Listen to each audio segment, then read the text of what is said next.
Telangana one nation one election పై అవగాహన కార్యక్రమాలకు ప్రజల నుండి అమోఘమైన రెస్పాన్స్ వస్తుందని మెదక్ బీజేపీ ఎంపీ రఘునందన్ రావు తెలిపారు.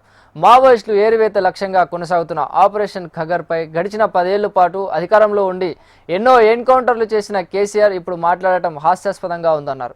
నక్సలైట్లు తుపాకులు వదలకుండా చర్చలకు వస్తామంటే కుదరదని అంటున్న ఎంపీ రఘునందన్ రావుతో మా ప్రతినిధి Ravikiran face to face.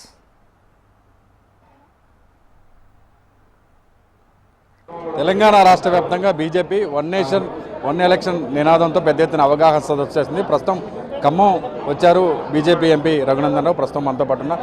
Sir, ఎట్లా చూస్తారు ఈ వన్ నేషన్ వన్ ఎలక్షన్ కాన్సెప్ట్ని ప్రజల్లోకి తీసుకెళ్లేందుకు ప్రయత్నం ఎట్లా జరుగుతుంది?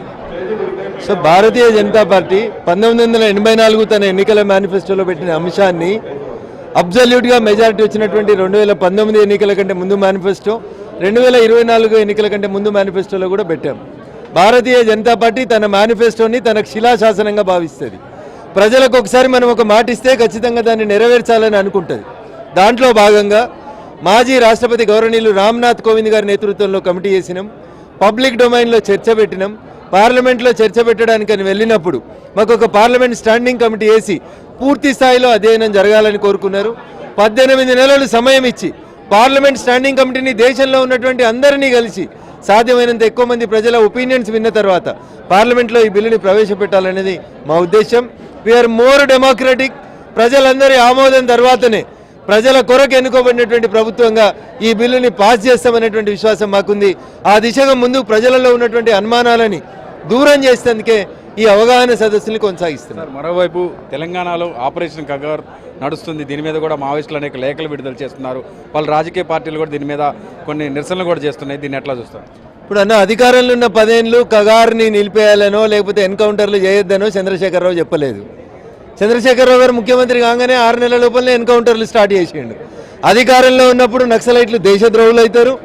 అధికారం కోల్పోగానే మళ్ళీ అధికారంలోకి తెచ్చేందుకు నక్సలైట్లు దేశభక్తులు అవుతారు. 10 ఏళ్లలో చంద్రశేఖరరావు గారు ఎన్కౌంటర్ చేయలేదా? తెలంగాణ రాష్ట్ర సమితి అధికారంలోకి వచ్చినాక చంద్రశేఖరరావు గారు ఎన్నడన్నా రాజశేఖర రెడ్డి అనే దివంగత ముఖ్యమంత్రి మొదలుపెట్టినటువంటి నక్సలైట్లతో జరిపినటువంటి చర్చల్ని ఏమైంది? మరి మళ్ళీ ముందుకు తీసుకుపోదామని ఏమైనా నడిపిండా అన్న? ఛత్తీస్గఢ్లో బీజేపీ గవర్నమెంట్ ఉంది, ఛత్తీస్గఢ్లో బీజేపీ ప్రభుత్వం ఉంది. ఇప్పటికైనా చర్చలకు వస్తామని మావోయిస్టులు కూడా చెప్తున్నారు. దాని మీద ఎందుకు చర్యలు తీసుకుంటారు?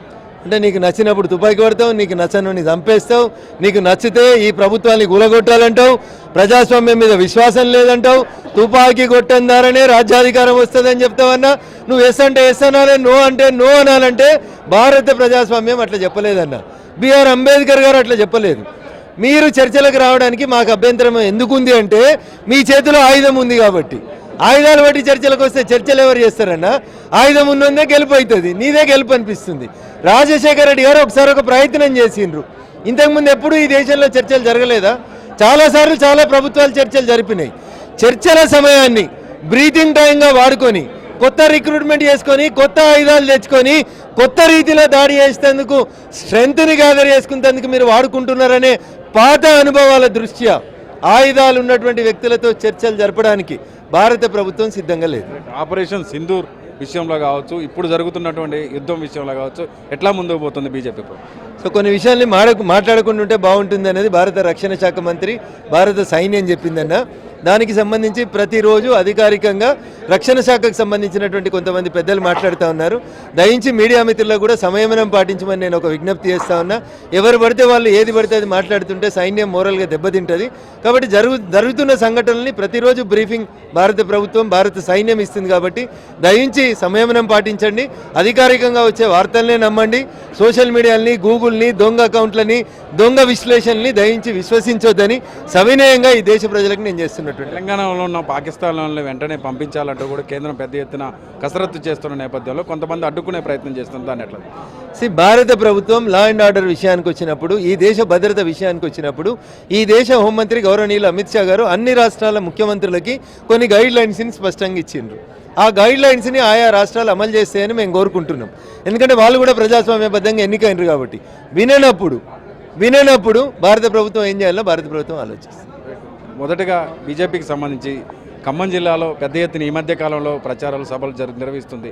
ఫోకస్ పెట్టారా దక్షిణాది మీద కూడా? దక్షిణ తెలంగాణ ఉత్తర తెలంగాణలో 8 పార్లమెంటు స్థానాలు గెలిచిన తర్వాత భారతీయ జనతా పార్టీ నెక్స్ట్ లక్ష్యం దక్షిణ తెలంగాణలో పార్టీని విస్తరించడం, బలోపేతం చేయడం, కార్యకర్తల సమస్యల్ని పరిష్కరించడం. ఆ దిశగానే మా అడుగులు పడతా ఉన్నాయి. పోయినసారి గెలిచిన 8కి వచ్చేసారి దక్షిణ తెలంగాణలో ఉన్న 8 సీట్లను కూడా జోడించాలనే లక్ష్యంగా పనిచేస్తాం.